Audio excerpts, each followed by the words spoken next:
ನಮಸ್ಕಾರ ಸ್ನೇಹಿತರೆ, ಪಂಜಾಬ್ ವಿರುದ್ಧದ ಪಂದ್ಯವನ್ನ ಗೆದ್ದು ಬೆಂಗಳೂರಿಗೆ ಬಂದಿಳಿದ ತಕ್ಷಣವೇ ಆರ್ಸಿಬಿ ತಂಡಕ್ಕೆ ಸಿಕ್ಕಿದವು 3 ದೊಡ್ಡ ಗುಡ್ ನ್ಯೂಸ್. ಹಾಗಾದರೆ ಸುದ್ದಿಯ ಸಂಪೂರ್ಣ ಮಾಹಿತಿ ಏನು? ಅಷ್ಟಕ್ಕೂ ಡೆಲ್ಲಿ ವಿರುದ್ಧದ ಪಂದ್ಯಕ್ಕೂ ಮುನ್ನವೇ ಆರ್ಸಿಬಿ ತಂಡಕ್ಕೆ ಸಿಕ್ಕಿರುವ ಆ 3 ದೊಡ್ಡ ಶುಭ ಸುದ್ದಿಗಳಾದರೂ ಯಾವುವು? ಹೀಗೆ ಇದರೆಲ್ಲದರ ಬಗ್ಗೆ ಇವತ್ತಿನ ಈ ಒಂದು ವಿಡಿಯೋದಲ್ಲಿ ತಿಳಿಸ್ಕೊಡ್ತಾ ಹೋಗ್ತೀನಿ. ಹೀಗಾಗಿ ದಯವಿಟ್ಟು ಈ ವಿಡಿಯೋವನ್ನ ಕೊನೆವರೆಗೂ ನೋಡಿ ಸ್ನೇಹಿತರೆ. ಆದರೆ ಅದಕ್ಕಿಂತಲೂ ಮುನ್ನ ನೀವು ಕೂಡ ಆರ್ಸಿಬಿ ತಂಡದ ಅಪ್ಪಟ ಅಭಿಮಾನಿಗಳಾಗಿ ಈ ವಿಡಿಯೋವನ್ನ ನೋಡುತ್ತಿದ್ದರೆ ತಪ್ಪದೆ ಈ ಕೂಡಲೇ ಈ ವಿಡಿಯೋಗೊಂದು ಲೈಕ್ ಮಾಡಿ. ಸ್ನೇಹಿತರೆ, ಟಾಟಾ IPL 2024ರ 58ನೇ ಪಂದ್ಯದಲ್ಲಿ ಬಲಿಷ್ಠ ಪಂಜಾಬ್ ಕಿಂಗ್ಸ್ ತಂಡವನ್ನ 60 ರನ್ಗಳಿಂದ ಮಣಿಸಿದ ರಾಯಲ್ ಚಾಲೆಂಜರ್ಸ್ ಬೆಂಗಳೂರು ತಂಡವು IPL 2024ರ ಪ್ಲೇ ಆಫ್ ರೇಸ್ ನಲ್ಲಿ ಇನ್ನೂ ಕೂಡ ಜೀವಂತವಾಗಿದೆ ಸ್ನೇಹಿತರೆ.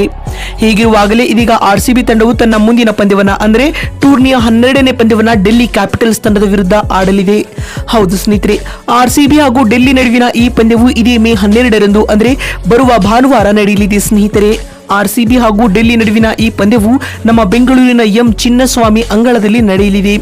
ಆದರೆ ಇದೀಗ ಇದರೆಲ್ಲದರ ನಡುವೆಯೂ ಡೆಲ್ಲಿ ವಿರುದ್ಧದ ಪಂದ್ಯಕ್ಕಾಗಿ ಬೆಂಗಳೂರಿಗೆ ಬಂದಿಳಿದ ತಕ್ಷಣ ಆರ್ಸಿಬಿ ತಂಡಕ್ಕೆ 3 ದೊಡ್ಡ ಸಿಹಿ ಸುದ್ದಿಗಳು ಸಿಕ್ಕಿವೆ. ಮೊದಲನೇ ಒಳ್ಳೆ ಸುದ್ದಿ ಬಂದ್ಬಿಟ್ಟು ವಿರಾಟ್ ಕೊಹ್ಲಿ ರವರ ವಿಚಾರವಾಗಿ. ಹೌದು ಸ್ನೇಹಿತರೆ, ಟಾಟಾ IPL 2024ರ ಟೂರ್ನಿಯಲ್ಲಿ ವಿರಾಟ್ ಕೊಹ್ಲಿ ರವರು ತಮ್ಮ ವಿರಾಟ ರೂಪವನ್ನ ಪ್ರದರ್ಶಿಸುತ್ತಿದ್ದಾರೆ. ಪ್ರತಿ ಪಂದ್ಯದಲ್ಲಿಯೂ ಅಮೋಘ ಆಟವನ್ನ ಆಡುತ್ತಿರುವ ವಿರಾಟ್ ಕೊಹ್ಲಿ ರವರು ಆರ್ಸಿಬಿ ತಂಡಕ್ಕೆ ಆಧಾರ ಸ್ತಂಭವಾಗಿ ನಿಲ್ಲುತ್ತಿದ್ದಾರೆ. ಅಲ್ಲದೆ ಈಗಾಗಲೇ ಟೂರ್ನಿಯಲ್ಲಿ 600ಕ್ಕೂ ಅಧಿಕ ರನ್ ಬಾರಿಸುವ ಮೂಲಕ ಆರೆಂಜ್ ಕ್ಯಾಪ್ ಅನ್ನ ತಮ್ಮ ಬಳಿಯೇ ಇರಿಸಿಕೊಂಡಿದ್ದಾರೆ. ಕೊಹ್ಲಿ ಇದೀಗ ಇದೇ ರೀತಿಯಾದ ಆಟವನ್ನ ಡೆಲ್ಲಿ ವಿರುದ್ಧವೂ ಆಡಿದ್ದೇ ಆದಲ್ಲಿ ಆರ್ಸಿಬಿ ತಂಡಕ್ಕೆ ಸುಲಭ ಜಯ ದಕ್ಕಲಿದೆ. ಈ ಮುಖ್ಯವಾಗಿ ಇದು ಆರ್ಸಿಬಿ ತಂಡಕ್ಕೆ ಸಿಕ್ಕಿರುವ ಒಳ್ಳೆಯ ಸುದ್ದಿ ಅಂತಾನೆ ಹೇಳಬಹುದು. ಇನ್ನು ಎರಡನೇ ಗುಡ್ ನ್ಯೂಸ್ ಬಂದ್ಬಿಟ್ಟು ಅದು ರಜತ್ ಪಾಟಿದಾರ್ ಅವರ ವಿಚಾರವಾಗಿ. ಹೌದು ಸ್ನೇಹಿತರೆ, ನಿಮಗೆಲ್ಲ ಗೊತ್ತಿರುವಂತೆ ರಜತ್ ಪಾಟಿದಾರ್ ಅವರು ಆರ್ಸಿಬಿ ತಂಡದ ಪರ ಮಧ್ಯಮ ಕ್ರಮಾಂಕದಲ್ಲಿ ಅದ್ಭುತವಾದ ಆಟವನ್ನ ಆಡುತ್ತಿದ್ದಾರೆ.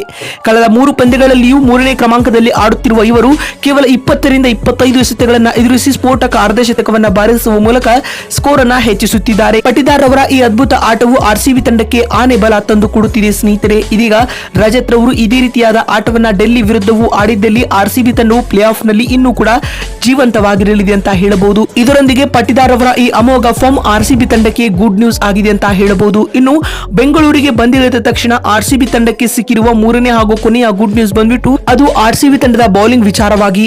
ಹೌದು ಸ್ನೇಹಿತರೆ, ರಾಯಲ್ ಚಾಲೆಂಜರ್ಸ್ ಬೆಂಗಳೂರು ತಂಡ ಅಂದ ತಕ್ಷಣ ಅತ್ಯಂತ ಕಳಪೆ ಬೌಲಿಂಗ್ ಹೊಂದಿದೆ ಎನ್ನುವ ಮಾತಿತ್ತು. ಆದರೆ ಇದೀಗ ಆರ್ಸಿಬಿ ತಂಡದ ಬೌಲರ್ಗಳು ತಮ್ಮ ಹಳೆಯ ಫಾರ್ಮ್ಗೆ ಮರಳಿದ್ದು ಪ್ರತಿ ಪಂದ್ಯದಲ್ಲಿಯೂ ಅದ್ಭುತ ಬೌಲಿಂಗ್ ದಾಳಿಯನ್ನ ಸಂಘಟಿಸುತ್ತಿದ್ದಾರೆ. ಸ್ಪಿನ್ನರ್ಗಳಾಗಿ ಕರಣ್ ಶರ್ಮಾ, ಸ್ವಪ್ನಿಲ್ ಸಿಂಗ್ ರವರು ಅಪಾಯಕಾರಿಯಾದ ದಾಳಿಯನ್ನ ಸಂಘಟಿಸುವ ಮೂಲಕ 7ರ ಎಕಾನಮಿಯಲ್ಲಿ ರನ್ ಗಳನ್ನ ಬಿಟ್ಟುಕೊಡುತ್ತಿದ್ದಾರೆ. ಅಲ್ಲದೆ ಮೊಹಮ್ಮದ್ ಸಿರಾಜ್ ರವರು ಕೂಡ ವಿಕೆಟ್ ಗಳನ್ನ ಪಡೆಯುವ ಮೂಲಕ ವಿರೋಧಿ ತಂಡಗಳಿಗೆ ನಡುಕ ಹುಟ್ಟಿಸಿದ್ದಾರೆ. ಆರ್ಸಿಬಿ ತಂಡದ ಈ ಬೌಲಿಂಗ್ ಅಟ್ಯಾಕ್ ಅನ್ನ ಕಂಡು ಎದುರಾಳಿ ತಂಡಗಳು ನಡುಗುತ್ತಿವೆ ಸ್ನೇಹಿತರೆ. ಇದರೊಂದಿಗೆ ಇದು ಆರ್ಸಿಬಿ ತಂಡಕ್ಕೆ ಒಳ್ಳೆಯ ಸುದ್ದಿ ಅಂತಾನೆ ಹೇಳಬಹುದು. ನೋಡ್ತಿರಲ್ಲ ಸ್ನೇಹಿತರೆ, ಬೆಂಗಳೂರಿಗೆ ಬಂದಿಳಿದ ತಕ್ಷಣ ಆರ್ಸಿಬಿಗೆ ಸಿಕ್ಕಿರುವ 3 ದೊಡ್ಡ ಸಿಹಿ ಸುದ್ದಿಗಳು ಯಾವುವು ಅಂತ ತಿಳಿಸಿಕೊಡುವ ನಮ್ಮ ಈ ಪ್ರಯತ್ನ ನಿಮಗೆ ಇಷ್ಟವಾಗಿದ್ದಲ್ಲಿ ತಪ್ಪದೆ ಈ ಕೂಡಲೇ ಈ ವಿಡಿಯೋಗೊಂದು ಲೈಕ್ ಮಾಡಿ.